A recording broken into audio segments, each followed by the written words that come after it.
1911-1912, una era de confianza ciega en la ingeniería y el progreso industrial. El Titanic no era solo un barco, era una declaración de dominio tecnológico, un símbolo del Imperio Británico en su apogeo. Su construcción costó 7.5 millones, equivalente a 900 millones hoy, y consumió 3 millones de remaches. El Titanic dividía sus espacios con rigidez jerárquica.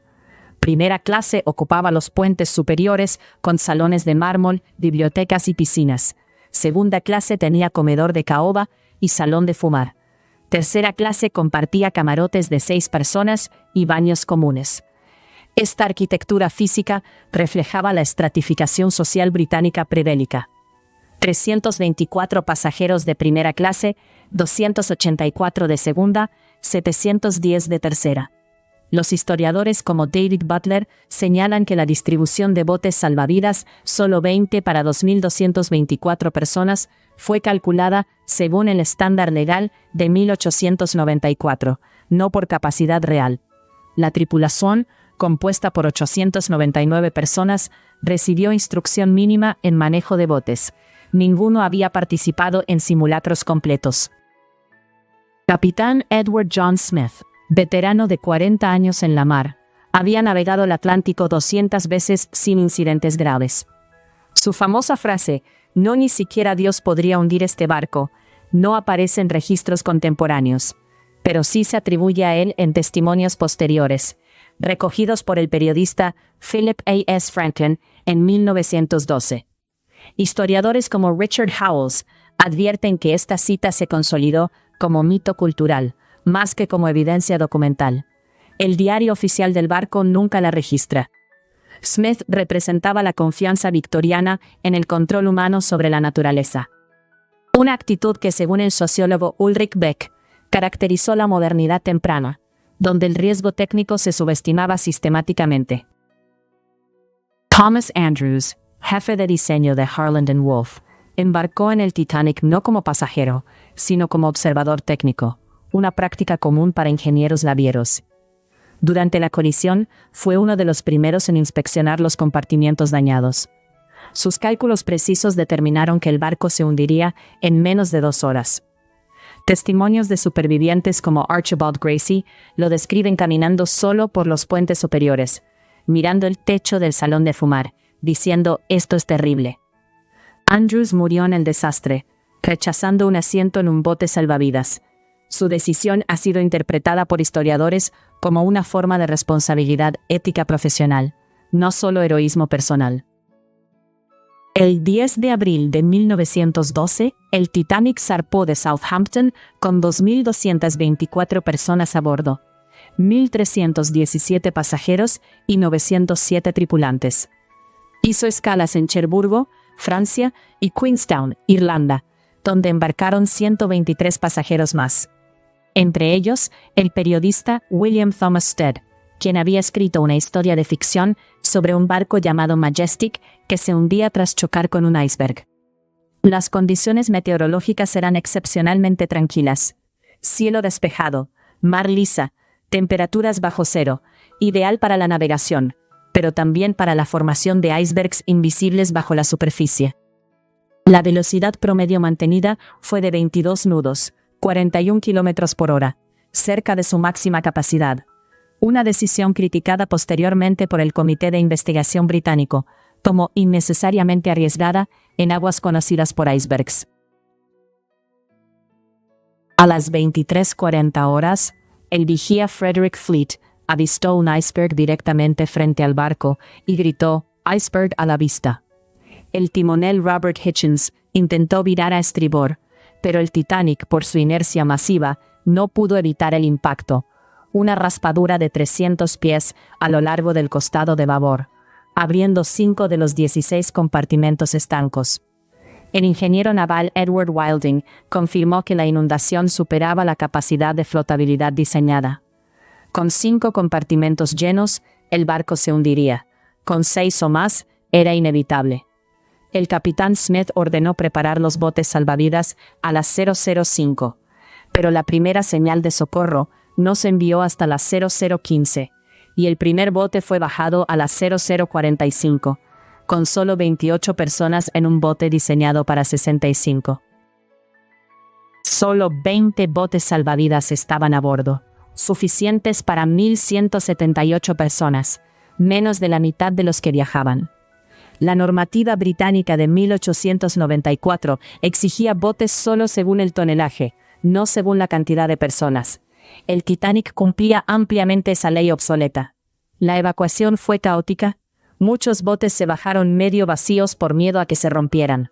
Otros fueron lanzados sin suficiente tripulación para remar. El bote número 1 partió con solo 12 personas. El número 7 con 28 de 65. Historiadores como Tim Moulton han demostrado que, con una evacuación eficiente, se podrían haber salvado hasta 1.000 vidas más. La orquesta de 8 músicos, dirigida por Wallace Hartley, comenzó a tocar después del impacto para calmar a los pasajeros. No hay registro fiable de qué pieza tocó primero, pero múltiples testimonios coinciden en que, en los últimos minutos, interpretaron Mirror My God to Thee, un himno anglicano asociado con la aceptación serena de la muerte. Hartley, que llevaba su violín en una funda de cuero, fue encontrado con ella atada al cuerpo. El instrumento se conserva hoy en el Museo de Música de Halifax. Este acto no fue improvisación.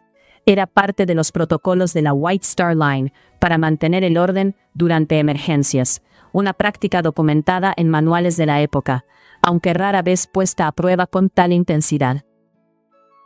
John Jacob Astor IV, de 47 años, era el hombre más rico a bordo, con una fortuna estimada en $87 millones, equivalente a 2.5 mil millones hoy.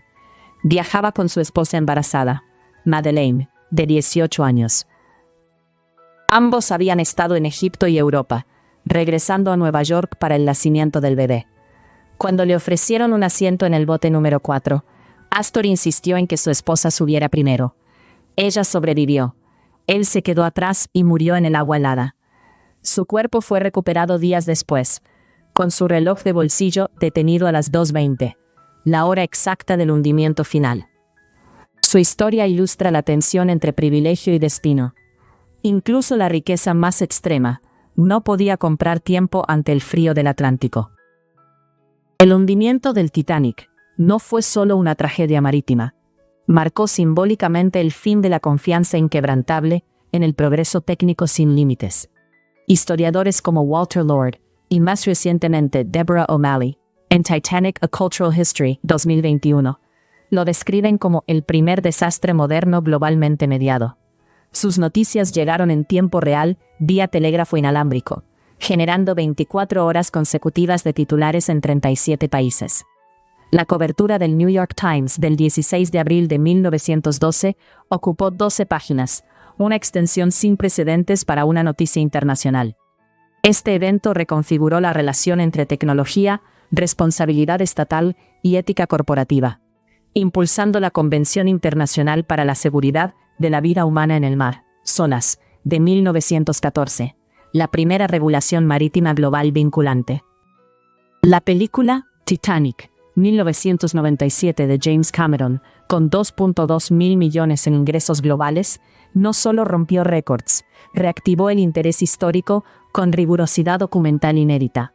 Cameron sumergió 12 veces el submarino Nautil en el sitio del naufragio, a 3.800 metros de profundidad, capturando imágenes reales usadas en los créditos finales. El guión incorporó testimonios verificados de supervivientes como Eva Hart y Archibald Gracie, y su diseño de producción replicó fielmente planos originales de Harland and Wolff. Sin embargo, como señala la historiadora Pauline Maier en su análisis crítico para The American Historical Review, la película transformó al Titanic en un espejo emocional. La historia de Jackie Rose no existió, pero su arco dramático hizo tangible el costo humano de las jerarquías sociales que el barco encarnaba. Hoy, el Titanic sigue siendo un faro ético.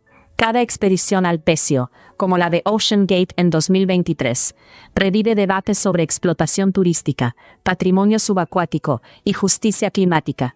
Los icebergs que lo hundieron provienen de glaciares cuya fusión acelerada Hoy es 300% mayor que en 1912, según datos del IPCC. Si este viaje a través del tiempo y la memoria te resonó, suscríbete para más biografías profundas y eventos que moldearon nuestro mundo. Deja un comentario. ¿Qué figura histórica merece su propio episodio? ¿Qué desastre o descubrimiento cambiaría tu perspectiva si lo conocieras en detalle?